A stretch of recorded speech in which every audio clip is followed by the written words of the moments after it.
روایت دی چې د موسی علیه السلام په زمانه کې یوې خورا فقیرې کورنۍ ژوند کولو.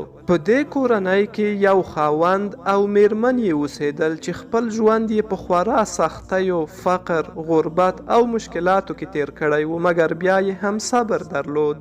یوه شپه چې دوی دواړو په خپل کور کې استراحت کولو، ناڅاپه د میرمنې ذهن ته دا فکر ورولوید.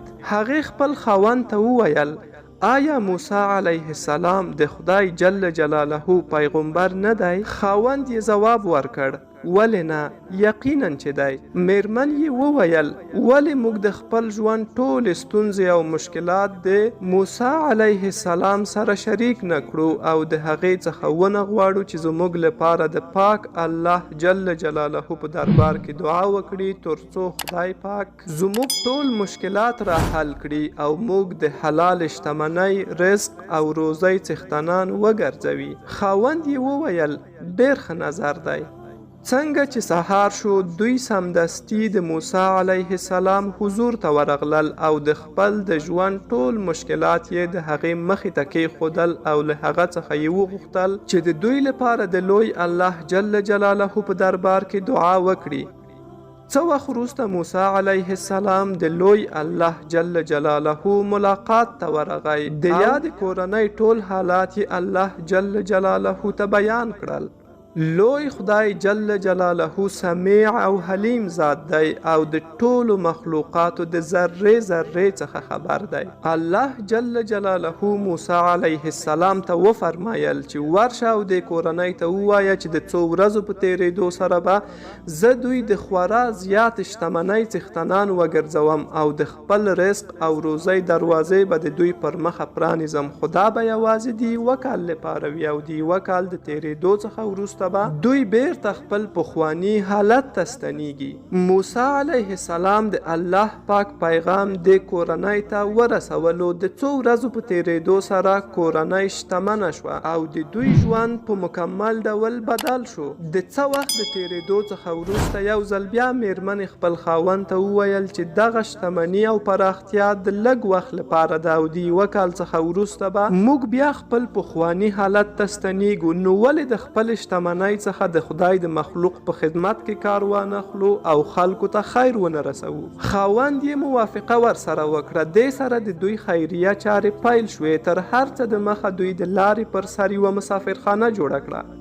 د دوی د کور په شاوخوا کې اووه لارې وې. دوی هر یوې لارې ته یوه دروازه پرانیستله او هر لاروی به چې په لاره تیریدلو دوی به ډوډۍ ورکوله او خدمت به یې کولو. دوی شپه او ورځ د خدای د مخلوق په خدمت کې بوخت وو او انفاق به یې کولو. یو کال تیر شو او دوهم کال را ورسید، مګر د دوی شتمني په همدې شکل پاتې وه او د فقر کوم څرک نه لګېدلو. موسی علیه السلام د دوی حالات د لرې څخه څارل.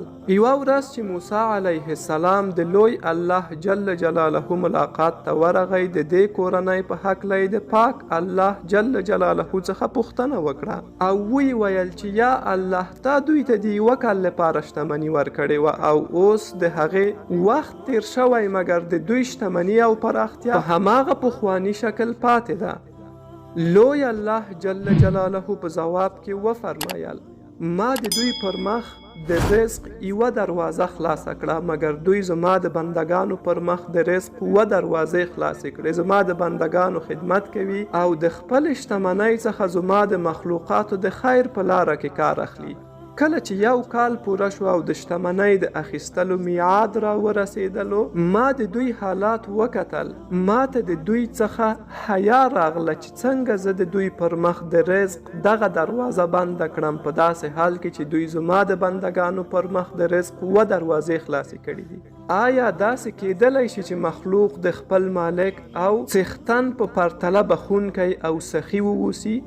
همدا وجه وه چې ما د دوی پر مخ د خپل رزق او پراختیا د خزانو دروازه بنده نه کړه. نوموړې کورنۍ د عمر تر پایه په همدې شان د خدای د مخلوقاتو خدمت کولو او د خدای بندگانو سره یې ښېګړه کوله. په همدې اساس د دوی شتمني او پراختیا تر پایه پر ځای او برقراره پاتې شوه. په دې کیسه کې یو لوی عبرت پروت دی چې موږ یې باید په خپل ژوند کې زده او عملی کړو، او هغه دا دی چې شکر د نعمت د کثرت او صدقه د نعمت د حفاظت سبب ګرځي.